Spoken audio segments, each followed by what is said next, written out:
When we're sick, we go to the hospital. It's the most basic thing in the world. But inside a North Korean nuclear missile base, soldiers handled missile fuel with their bare hands. No protective suits, no masks, nothing.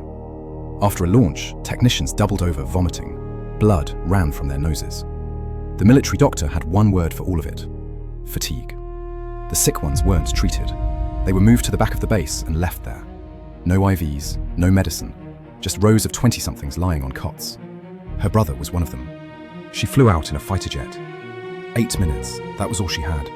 The window right after a missile launch, when every radar and every set of eyes tracked the missile instead of her. She flew 50 meters above the sea. Behind her, a wingman fired a missile at her tail. Her fuel gauge hit empty. The engine died. She glided like a dead bird over open water, then belly landed on a runway with no landing gear. Sparks erupted across the tarmac. The aircraft ground to a halt. When she climbed out of the cockpit, she was holding two things: a hand-drawn map of the base and a photograph of her brother. So what drove her to attempt the impossible? Please subscribe and like before we start. Your click spreads these stories worldwide, giving hope to 25 million people still living without freedom. My name is Han Seo-jin, Lieutenant Colonel, Korean People's Army Air and Anti-Air Force. Have you ever heard of a woman flying a fighter jet in North Korea? You could count us on one hand. That's how rare I was. I was born in Cholsan County, North Pyongan Province, right near the West Sea, close enough to smell the salt. I graduated flight school at 23, made lieutenant colonel by 30. My aircraft was the MiG-29, the best fighter North Korea had. My job was to defend the airspace above a nuclear missile base. Every time they launched, I was the one circling overhead. The party gave me commendations. My father told everyone I was his greatest pride. And I believed it too. The sky I flew, I believed it was the sky that protected our homeland. That same person me fled through that sky on a spring morning in 2013. It was launch day. I was up at 4 a.m., pulling on my flight suit. My hands shook. I couldn't let it show. I walked toward the runway the same way I always did. Passing the hangar, I glanced back at the building behind it. My brother was lying in there somewhere. I told myself not to think about it. My feet kept slowing down anyway. But I couldn't turn around. If not today, then never. I climbed into the MiG-29 and sealed the canopy. 3 jets lined up on the runway. Clearance came through. I was first to roll. The moment the wheels left the ground, a countdown started in my head. 8 minutes until launch. The instant that missile left the pad, every radar operator and controller on the base would be glued to its trajectory. Those 8 minutes were everything I had. The launch countdown crackled through the radio. 10, 9, 8. My heart hammered against my ribs. 3, 2, 1 launch. The missile tore upward, trailing white smoke. I could see it from the cockpit. That was my moment. I shoved the stick left. I broke formation and swung the nose south. Then I dove, 50 meters above the sea, lower than a 15-story building. The country was firing a missile into the sky, and I was flying the other way. Maybe 3 minutes passed before they noticed. The radio exploded. Lieutenant Colonel Han Seo-jin, return immediately. I switched it off. The next sound was the warning tone. A long, shrill beep. Missile lock. Someone had my tail, and they had me in their sights. I checked my 6. It was my wingman, someone I'd eaten with, trained with, flown beside through the same skies. Now aiming a missile at me. I threw the jet into evasive maneuvers. Hard turn, steep dive, pull up. G-forces crushed me into the seat. My teeth clenched so hard my jaw ached. Then the wingman fired. My heart stopped, but the missile missed. It screamed past and hit the water. For 3 seconds, the radio went dead silent. No voices, no breathing, nothing. Whether that pilot missed on purpose or truly lost the shot, I'll never know. But in those 3 seconds of silence, something passed between us. The wingman reported fuel shortage and turned back. What happened to that pilot afterward, I still don't know. The chase was over, but the real problem had just begun. The evasive maneuvers had burned through fuel far faster than planned. The warning light blinked red. The southern coastline was still nowhere in sight. And then the engine quit. Silence swallowed the cockpit. When you've spent hours surrounded by the roar of a jet engine, sudden quiet is its own kind of terror. All I could hear was my own breathing. Instrument needles sank one by one. A MiG-29 doesn't drop like a rock when the engine dies. Wings keep it gliding, but you're losing altitude every second with no way to climb. Below me was nothing but the West Sea. I switched to a South Korean frequency. I am defector, engine out, request emergency landing. My voice cracked. Even I could hear it. The South Koreans responded and directed me to an emergency runway. I ran the numbers in my head: current altitude, rate of descent, distance remaining. It was coin flip odds. I might make it, I might not. There was nothing else to do but point the nose where they told me and hold the most efficient glide angle I could. Altitude kept dropping. The sea crept closer. I could see individual waves, sunlight flashing off the crests. Strangely beautiful, given that it might be the last thing I'd ever see. Then land, runway lights ahead. The moment I realized I could reach it, tears blurred my vision. Worst possible time to cry. I pulled the landing gear lever. Nothing. Hydraulic pressure was gone. The gear wouldn't extend. I'd have to belly land, slide the aircraft's fuselage straight onto the concrete. I lined up with the runway. Adjusted the angle. The strip grew larger in the windshield. This was it. The belly hit the pavement and the world turned to noise, metal shrieking against concrete, sparks spraying from both sides. My body slamming forward against the harness. I gripped the stick and willed it to stop. It stopped. I pushed the canopy open by hand. My arms had nothing left. 3 tries before it budged. The instant it cracked open, outside air rushed in. It was warm. A spring breeze. North Korea has spring breezes too, but this one felt different. I can't explain how. It just did. I tried to stand and my legs gave out. I couldn't lift myself from the seat. I was alive, but there was no relief. I gripped the edge of the cockpit and forced myself upright. My knees buckled and I collapsed onto the wing. Everything went white. The first image that filled my head wasn't the South Korean earth beneath me. It was my brother Min-soo, lying on a cot in the barracks, blood running from his nose. If I've left, what happens to him? That thought hit and the air went out of me. What came out of my mouth wasn't crying, it was closer to a groan. South Korean soldiers sprinted toward me. Some with rifles, one with a radio, someone carrying a stretcher. Every face tense. Understandable. A North Korean fighter jet had just belly scraped onto their runway. One of them asked me in English, "Are you injured?" I shook my head. Words wouldn't come. He draped a blanket over my shoulders. It took a long time before I registered that it was warm. They searched my flight suit. I grabbed a soldier's wrist. "This, you can't take this." It was my brother's photograph. Min-soo in his uniform, grinning wide.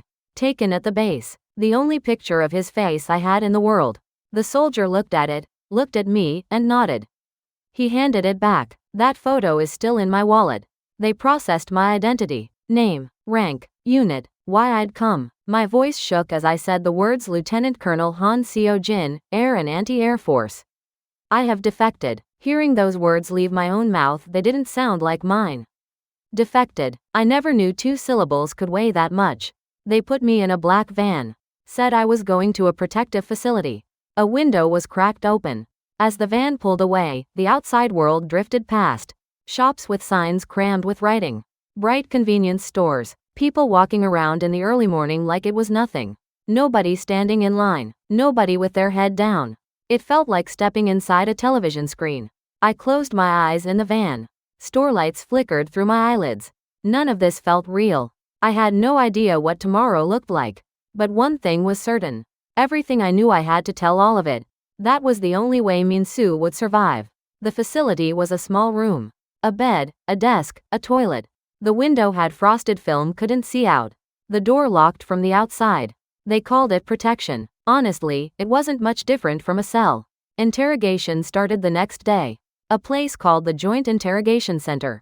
1 room, 1 table, 2 men across from me, one in a military uniform, one in a suit. A tape recorder running between us. Questions came fast. Full name, date of birth, hometown, parents' names, enlistment date, flight school class, flight hours, aircraft types flown. Then the real questions: base location, runway orientation, number of hangars, missile deployment status, launch procedures, chain of command. They asked for everything I knew. I answered. There was nothing to hide. No, I had no intention of hiding anything. I'd come here for a reason. I reached into the inner pocket of my flight suit and pulled out a folded piece of paper. A hand-drawn map of the base. Runways, hangars, underground bunkers, missile storage, technician barracks. and the isolation zone behind the hangar. I'd drawn it myself, the night before the launch, by flashlight. The interrogator took the paper and stared at it for a long time. You brought this out with you? Yes, because someone needed to know. Someone needed to see what was happening inside those walls. The next question: did you witness anything unusual at the base? I opened my mouth, closed it. The words were all organized in my head, but nothing came out. Min Su's face floated up again, blood under his nose, telling me, I'm fine, don't worry. The interrogator waited. He waited a long time. Then, quietly, take your time. Those 4 words broke me open. No one in North Korea had ever said that to me. Take your time. Go at your own pace. Over there, you did what you were told. You answered when asked. You heard and you kept quiet. That was it. I cried for a long time. Then I managed to speak. The technicians, they worked without any protective equipment. My brother was one of them. The 2 interrogators exchanged a glance. The tape recorder kept turning. The debrief lasted 3 days. First, establishing the facts. Then verifying every detail. Finally, going back to the beginning to check for anything I might have missed. They asked the same questions in different ways, multiple times. They said it wasn't meant to confuse me, just to confirm. Honestly, I was exhausted by the end. When it was over, I sat alone in the empty room. I spread the map on the desk and stared at it. The mark I'd drawn for the isolation zone. I remembered the night I'd sketched that single-line hand-trembling flashlight under the blanket. Why did I do all of this? Why did I throw away a position most people could only dream of and leave my own brother behind? I need to start from the beginning. That spring, behind the hangar at the base, I saw something with my own eyes. If I hadn't, I'd still be flying those skies today. Let me tell you about where I come from. I promised to start from the beginning. I was born in Cholsan County, North Pyongan Province, a small village near the West Sea with a river running beside it. In summer, my brother Min-soo and I would swim in that river. He slipped underwater once when he was 5. I caught him. After that, every time he went near the water, he'd reach for my hand first. He said if he held onto his big sister, he'd never go under. His hand was so small. I can still feel it in my palm. My father was a retired People's Army officer. He later became a party official, which meant our family's rations were decent by North Korean standards. Decent rations didn't mean eating well. It meant not starving, but we had rice and soybean stew, which was more than most. We were grateful for that. My mother was a schoolteacher in the village. Originally from Pyongyang, she'd followed my father to Cholsan. Every evening she'd teach Min-soo and me. Not from textbooks. She'd tell us old stories she remembered, and sometimes, very rarely, she'd sing songs I'd never heard anywhere else. It wasn't until I came south that I realized they were South Korean songs. Whether she'd learned them as a child in Pyongyang or picked them up some other way, I never got the chance to ask. Every autumn, the whole village made kimchi together. Those of you old enough will know what I mean. Hundreds of cabbages piled in the yard. Neighborhood women mixing the filling. Kids sneaking radish strips when no one was looking. My mother would wipe her chili-stained hand across my cheek and say, "Look at our Seo-jin's red nose." That image is still sharp. Back then, I thought everyone lived like that. I thought it was all just normal. I enlisted at 18. My father's idea. Seo-jin, try out for pilot selection. If you make it, it'll be the greatest honor for our family. In North Korea, a military officer, especially a fighter pilot, had the best life you could ask for. Women flying combat jets was almost unheard of, but that year they announced a female pilot intake. The selection process was brutal. Physical tests, vision screening, psychological evaluation, political background review. Out of more than 200 candidates, 8 made the cut. I was one of them. My father's party connections probably helped. I'll be honest about that. The first time I flew, I'll never forget. Sitting behind the instructor during takeoff, watching the ground shrink, the clouds rushing closer and then breaking through. Above the clouds, sunlight poured down in every direction. Below, the land spread out. Mountains, rivers, the sea, rice paddies. In that moment, I truly believed I was looking at a beautiful country, and that I would be the one to protect it. Min-soo followed my father's wishes and enlisted too. 5 years younger than me, he arrived at the base after I was already stationed there. By coincidence, he was assigned to the same facility as a ground technician in the missile launch unit. A brother and sister serving at the same base. They called us a model revolutionary family and gave us a commendation. When we heard our father had hung the certificate on the wall at home, we both laughed. Until then, I didn't know what doubt felt like. The land below was beautiful from the air. My brother was beside me. Our family was proud. Only once in a while, very rarely, when I was above the clouds and my eyes drifted south, something stirred. What's over there? I knew I shouldn't wonder. But up in the sky, I kept looking that way. Spring 2013. That winter had been brutal, and when spring finally came, the base felt different. Orders from above came more frequently. Security clearance levels went up.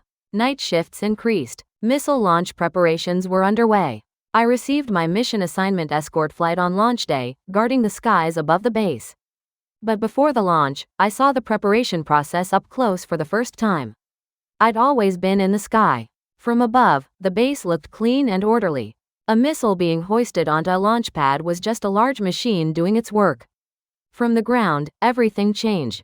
Technicians surrounded the missile. Here's what you need to understand before a missile can be fired. Someone has to load the fuel, run diagnostics, check every wire and connection. Those are the technicians, and they had no protective gear. None. Bare hands. Standard issue work uniforms. Not even masks. What I was seeing made no sense. Missile propellant is extremely toxic. Skin contact alone is dangerous. They were handling it with nothing. I asked a base staff officer, why don't the technicians have protective equipment? His answer, it'd be nice to have some. We don't, so we don't. That was the end of the conversation. The launch went smoothly. I flew escort overhead and watched the missile climb into the sky. Back on the ground, the officers were in a celebratory mood. Word had gone up to the supreme leader. A great success. I received congratulations too. But in the days after the launch, something started happening. Technicians began falling ill. At first, 1 or 2 vomited. The military doctor said it was overwork. Then came the nosebleeds. Then skin rashes, dark spots, and then Min Soo got sick. One evening I went to his barracks. He was lying in bed. His face had gone yellow. I've been a little dizzy, that's all. Dried blood under his nose. My stomach dropped. Did you see the doctor? Yeah, he said it's fatigue. Rest and it'll pass. I wanted to believe that. I wanted so badly for it to be just tiredness. But the number of technicians with the same symptoms kept growing. Not 1 or 2, more than 10. I went to the military doctor myself. They all have identical symptoms. This isn't fatigue. Something went wrong during the launch operation, didn't it? The doctor looked at me. That expression, I'll carry it with me forever. Pure fear in his eyes. He lowered his voice. Lieutenant Colonel Han, you cannot say things like that. After that, sick technicians started disappearing. Gone from their barracks. Transferred, they said. Sent to a rear hospital. But nobody knew where they'd actually gone. Then I saw it. Behind the hangar. One day after a flight, I was doing a post-flight check and walked around the back of the hangar. A makeshift structure sat there, normally off limits, somewhere I'd never been. That day, the guard wasn't at his post. The door was open. I looked inside. Rows of beds. People lying in them. Young soldiers. 20-somethings, the same age as my brother. Technicians. Some had faces swollen and yellow.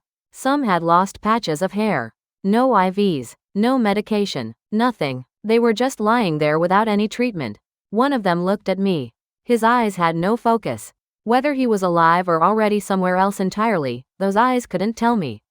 My body locked. My legs wouldn't move. These men had serviced missiles for their country. They did exactly what they were told. And when they got sick, the country hid them.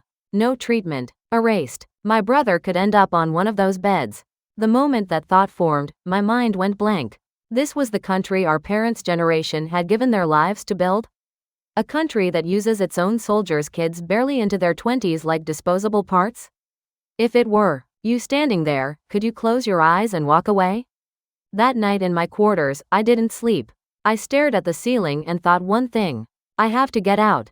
If I want to save Min Soo, the world outside needs to hear this story. Nothing can change from the inside. Making the decision didn't mean I could leave. Defecting from North Korea is life or death for an ordinary citizen. A fighter pilot at a nuclear missile base? It was beyond impossible. Inside the base, I was monitored constantly. Movement was restricted. Outside of flight duty, I couldn't go near the runway. So I waited. 3 months. Step 1: analyzing the flight schedule. Which mission, on which day, would give me the most time in the air? Only one answer: launch day. Escort flights were long, and at the moment of launch, attention scattered. The 8-minute gap I mentioned earlier, that was my only option.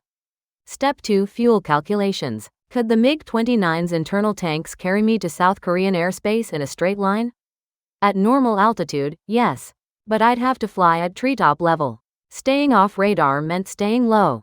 Low altitude means heavy air resistance, which means burning through fuel fast. The math came back razor thin. Almost no margin. I needed a full tank before takeoff, but requesting extra fuel without raising suspicion wasn't simple. Training might run long today, fill it up. I practiced saying that one sentence for days until it sounded natural. Step 3: The base map. The document I carried out. Once I reached the south, I'd need proof. Base layout, missile positions, the isolation ward, all of it had to be on paper. Even finding paper and a pen took caution. I saved scraps from the barracks stationery, one piece at a time. Drew at night, under the blankets, by flashlight. Never all at once, too risky. A little more each night over several days. Step 4: Learning the surveillance patterns.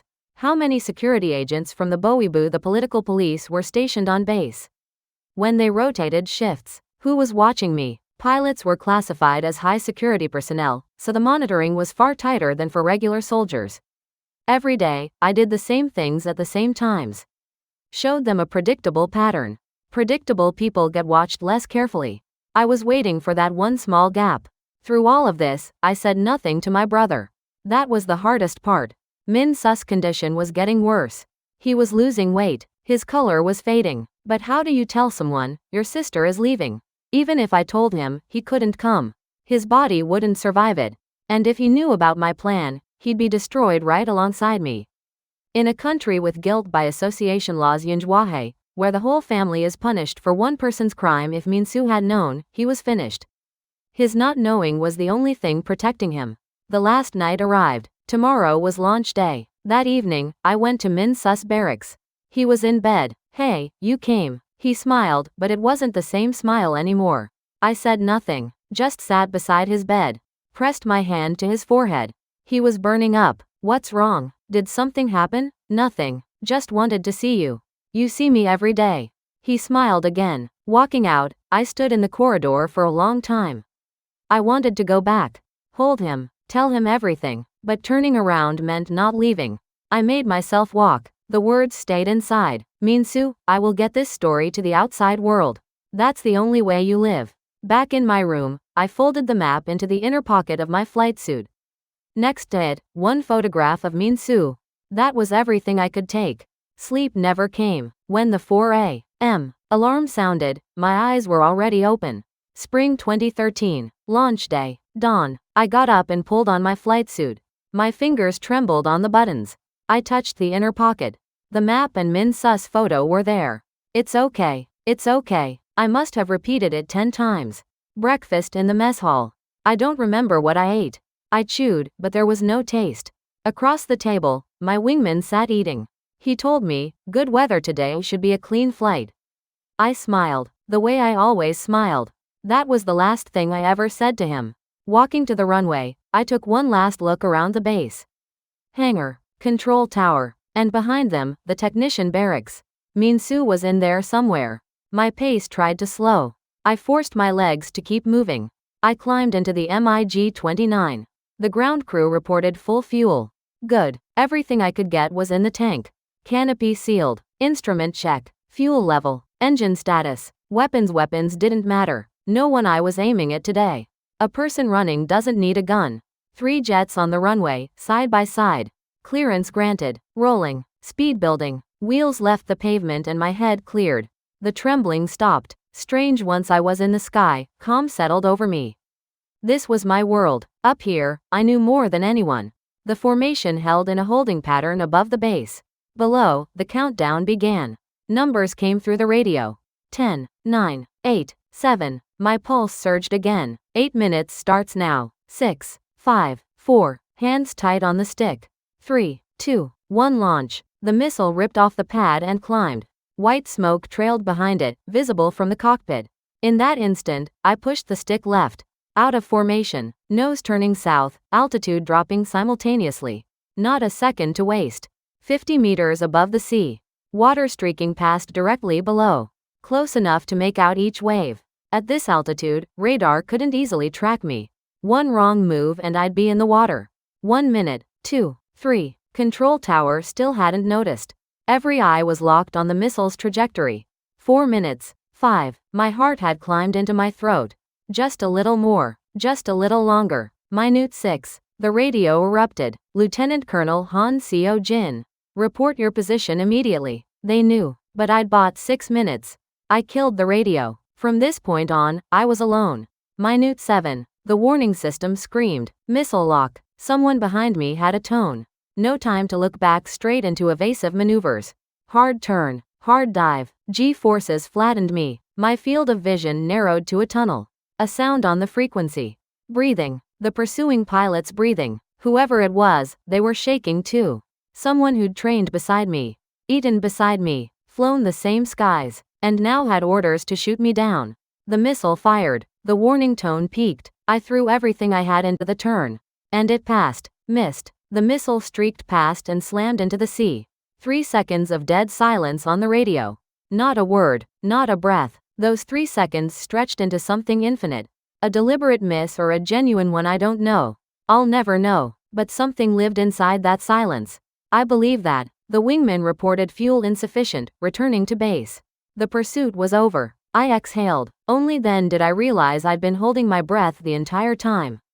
But it wasn't over. The fuel gauge, red light, flashing. Evasive maneuvers had drained the tank far beyond projections. Distance to South Korean airspace versus remaining fuel, the math didn't work. Not enough. Then the moment I dreaded most arrived. The engine died. Sound vanished. When you've been wrapped in the thunder of a jet engine and it suddenly cuts to nothing, the silence itself becomes the threat. All that was left was my own breathing. Instrument needles dropped one after another. A MiG-29 with a dead engine doesn't fall immediately. Wings produce lift. It glides, but altitude bleeds away with no power to recover. Below me, nothing but the West Sea. I switched to the southern frequency. I am North Korean defector, engine failure, request emergency landing. The crack in my voice was obvious even to me. A response came. An emergency runway, heading and distance, mental arithmetic, current altitude, descent rate, remaining distance. Flight school formulas ran on autopilot in my brain. Would I make it? Maybe, maybe not. 50-50. I could reach the runway or I could hit the water. No other option existed. I pointed the nose where they told me, and held the best glide profile I could manage. That was all there was to do. Altitude falling, the sea rising to meet me. Waves visible, sunlight sparking off the surface. It was strangely beautiful. I might die here, and all I could think was how beautiful that water looked. Then something ahead, land, faint runway lights, the realization that I might actually make it hit, and tears came. The worst possible moment for tears. My vision blurred and I couldn't stop it. I pulled the landing gear lever. Nothing. Hydraulic pressure gone. The gear stayed locked. Belly landing. The fuselage straight onto concrete. I lined up with the runway. Eased the descent. Adjusted the angle. The runway grew in the windshield. This was the last thing I would ever have to do in this cockpit. The belly struck pavement and the world became sound metal. Screaming on concrete, sparks fanning out from both sides, my body hurled forward. I clenched the stick. Stop, stop. It stopped. I forced the canopy open with my hands. 3 tries. Arms had nothing left. The moment it cracked, air flooded in. Warm. Spring wind. North Korea has spring wind too. This was different. I can't tell you how. It just was. My legs buckled climbing off the jet. Both palms hit the tarmac. The concrete was warm, sun heated, warm ground under my hands. South Korean soldiers running toward me. I reached into my flight suit pocket and pulled out the folded paper. The map. My hands shook too badly to open it. One of the soldiers took it, unfolded it. His expression changed. He understood what he was looking at. I spoke to him, voice breaking. In here, my brother is in here. Please tell the world. Those were the first words I spoke on South Korean soil. Let me tell you what happened next. After the joint interrogation ended, I was sent to a place called Hanawon, a resettlement education center for North Korean defectors. Some of you may have heard of it. 3 months of training on how to live in South Korean society. How to use a bank. How to use a transit card. How to write a resume. Things I'd never done in my entire life. The first time I walked into a supermarket, I have to tell you about this. Hanawan organized a social adjustment outing and took us to a big box store. I stepped inside and froze. Fruit was piled in mountains. Apples, tangerines, bananas, watermelons in the middle of winter. In North Korea, a single apple was precious.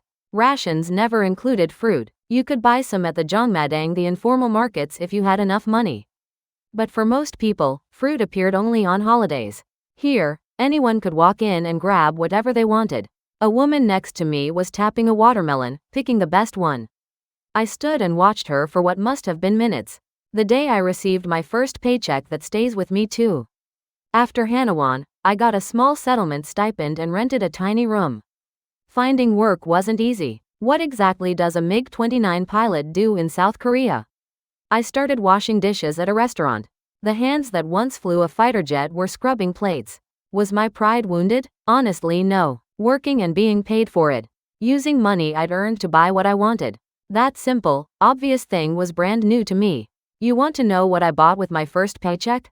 A bag of apples. I brought them back to my room, took one bite, and it was sweet. Not just sweet, it tasted like what I imagined freedom might taste like. Sounds naive, I know. But it's the truth. Daytime was manageable. Night was hard. The same dream, every night. The building behind the hangar. Beds in rows. People lying there. Min-soo among them. He'd look at me and say, "I'm here, big sister."